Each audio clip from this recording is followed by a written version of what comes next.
Vamos a comenzar a ver antenas. En esta foto ven la fachada del Instituto de Ingeniería Eléctrica y Electrónica, organismo que se ocupa, entre otras cosas, de definir muchos de los elementos que forman parte de estas dos ramas de la ingeniería. Específicamente, el IEEE define a las antenas como parte de cualquier sistema, tanto sea transmisor o receptor, que está diseñado específicamente para emitir o para recibir ondas electromagnéticas. Recordarán ustedes a Faraday, que estableció en una de sus leyes que si un campo magnético formado por un imán se mueve en cercanías de una bobina o la bobina se mueve en cercanías de un campo magnético fijo, se induce corriente sobre el conductor. Sabemos también que podemos reemplazar el imán permanente por un electroimán. Si reemplazamos el imán permanente por un electroimán, ahora tenemos corriente alterna a distintas frecuencias. En particular, si la frecuencia de la señal que circula por esta bobina corresponde con las señales en el espectro de radiofrecuencia que estamos estudiando, tenemos un caso de inducción de señales de frecuencias elevadas sobre una segunda bobina y por lo tanto circulación de corriente eléctrica sobre esa segunda bobina.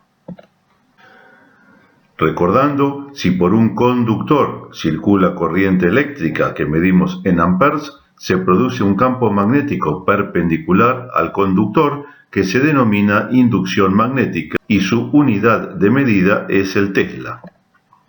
La manera en que el campo magnético se va a propagar a través de un medio depende de las características de ese medio y es lo que se denomina permeabilidad magnética, indicada aquí con la letra mu. Podemos definir entonces a la intensidad H de campo magnético como el cociente entre la inducción magnética producto de la corriente que circula por un conductor y la permeabilidad magnética del medio, que dependerá de las características del medio que está rodeando al conductor. Esa intensidad de campo magnético H se mide en amper sobre metro. Sabemos por otra parte que la intensidad de campo eléctrico dependerá de la cantidad de cargas en coulombs, de características geométricas del conductor y de sus características dieléctricas. De esa manera tenemos también un campo eléctrico cuyas unidades de medición es el cociente entre volt y metro. Esto nos permite conocer a distintas distancias del conductor por el que circula corriente debido a la aplicación de una diferencia de potencial, qué campo magnético va a haber medido en amperes y de igual manera qué campo eléctrico hay medido en volts a esa misma distancia. De esta manera, la corriente circulando por un conductor produce un campo eléctrico. Ese campo eléctrico genera un campo magnético a 90 grados, aquí representado en azul los vectores campo eléctrico y en rojo los vectores campo magnético. Sabemos que el producto entre dos vectores tiene dos soluciones matemáticas, el producto escalar y el producto vectorial. Aquí nos interesa analizar el producto vectorial entre los vectores campo eléctrico y los vectores campo magnético. Recordamos que el producto vectorial entre dos vectores es un tercer vector, en este caso negro, que se calcula como el módulo de un vector campo eléctrico por el módulo del vector campo magnético por el seno del ángulo que forman. Seno que vimos en principio corresponde al de 90 grados, cuyo valor es 1.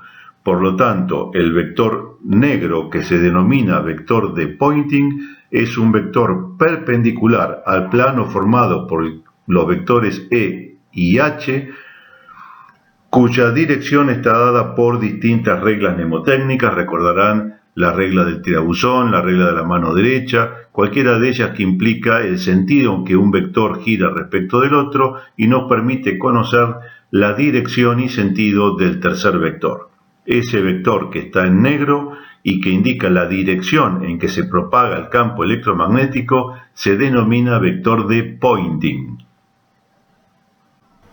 Ese vector de Poynting es un indicador de la potencia en juego, ya que se obtiene como producto vectorial del campo eléctrico y del campo magnético, campo eléctrico en volt sobre metro, campo magnético en ampere sobre metro. Producto de ampere por volts, potencia, watts. Maxwell tomó las ecuaciones de Gauss, Faraday y Ampere. La primera de estas que aquí ven es la ecuación de Gauss de campo eléctrico, la segunda es la de Gauss de campo magnético, la tercera es la ecuación de Faraday y la cuarta es la ley de Ampere, expresadas en función de los rotores de dichas funciones y las ecuaciones diferenciales que las representan. Es decir, Maxwell tomó ecuaciones ya hechas, ya conocidas, y tuvo la genialidad de unirlas todas para conformar el campo matemático en el cual se desarrolla todo el concepto de electromagnetismo.